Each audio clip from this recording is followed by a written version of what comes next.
My name's John Drain, and welcome to this first set of reflections on an event that actually we were all prepared for, but none of us was ready for: the death of Queen Elizabeth II, unexpectedly for most of us. Like millions of others, I've been watching what's happened subsequent to the news breaking, and in particular, I watched on the television, not for the whole day, but for on and off at certain points, the movement, the progress of Her late Majesty's cortege from Balmoral in the northeast of Scotland to the city of Edinburgh. There are many things that I could reflect on in relation to this journey, but one thing that made me think was the length of time that this journey took. It was about 6.5 hours to cover over just a little over 170 miles. Now, I used to live in that part of Scotland, so I know how far it is from Balmoral to Edinburgh, and I have a pretty good idea how long it would take to drive that journey. Whenever I've done it in the past, it's been just maybe a bit more than half of that 6.5 hour time. The difference, of course, was that whenever I did that journey, I wanted to get from A to B as quickly as possible. But on this occasion, it was an intentionally slower journey.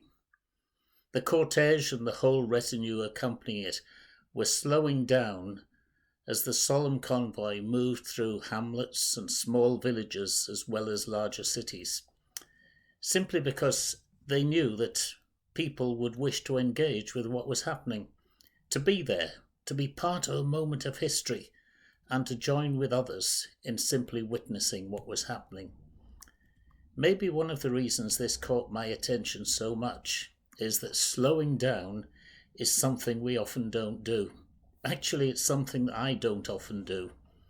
There are so many things we tell ourselves for which we just don't have the time. We sometimes look back at previous generations as being people who had more time. Though, of course, we have just as much time as they did. There are still 24 hours in a day and 7 days in a week. But it seems as if there are many more demands on our time, more things to do, and somehow not enough time to do them in. I started wondering about what we might be missing by always being so frantically busy, and what we were gaining by taking the time just to watch that slightly tortuous journey as the hearse and its accompaniers made their relatively slow progress, from northeast Scotland to the capital in Edinburgh. And of course, one of the bonuses of slowing down is that we can have time for other people, just being with others, maybe talking about nothing in particular, or talking about nothing at all. Something that many of us have missed with all the privations of COVID over the last couple of years. And I suspect many people are still struggling to recover that sense of ease of being in the presence of other people, just hanging out with people, having conversations or not, as the case might be. So at this very sad time, crowds are gathering just because taking time just to be and to be with others can be a life-giving experience in itself. In this context, it's a way of processing what's going on, a way of acknowledging that whatever it is that we are struggling with individually to come to terms with, we are not alone. We have others around us, and we are there for one another. Time for nature is another thing that we often miss by never slowing down. There's now a growing body of evidence to show that spending time among trees in particular has some positive and amazing physiological effects, often referred to as forest bathing. You know, the other day I had enormous sympathy for the TV commentators who were obliged to find something useful to say for more than 6 hours as we watched the progress of the Queen's cortege from Aberdeenshire to Edinburgh.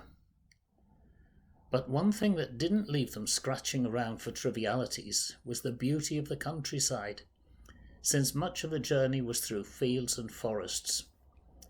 And that, of course, was the main reason why the late sovereign loved Balmoral so much. Its relative isolation surrounded by the wonders of nature.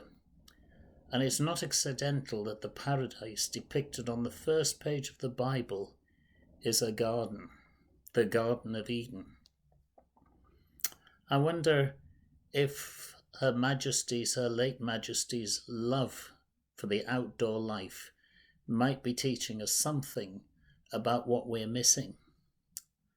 But then stepping back and taking things more slowly can also give us time for ourselves.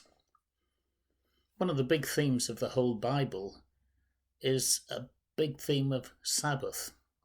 The word itself can make it sound like yet another demanding religious thing that we should all be doing. And it's certainly easy to take time out and turn it into just another moment that needs to be filled with obligations. But the basic meaning of the word Sabbath is just rest. Take a rest. Based on the way that God said to have rested at the end of the creation story. The theme of needing time out, needing a rest just to slow down, is actually a common thread right through much of the Christian scriptures. Whether it's Psalm 46 with its advice to be still as a way of connecting with ourselves as well as with God, or whether it's Jesus' acknowledgement that actually, if you're burdened and heavy laden, as he put it, come to me and I will give you rest. Rest, stillness, Sabbath doesn't always mean deep silence. It doesn't always mean going into your own space or withdrawing from other people or never moving. But it does invite us to adopt a different mood, maybe putting our phones away for a while to truly engage with others rather than just sending them text messages all the time, or taking time out to enjoy our surroundings. Or, well, you can write your own script for what would be meaningful in your circumstances. As I'm making this, our late Queen's journey from Balmoral to her final resting place has only just begun. There are going to be a lot more slow movements in the coming days. A lot more just waiting for things to happen, with anticipation as well as concern. I think there's something to learn here about the journey, about slowness, about slowing down for other people, about recognizing our own needs as well as the needs of others.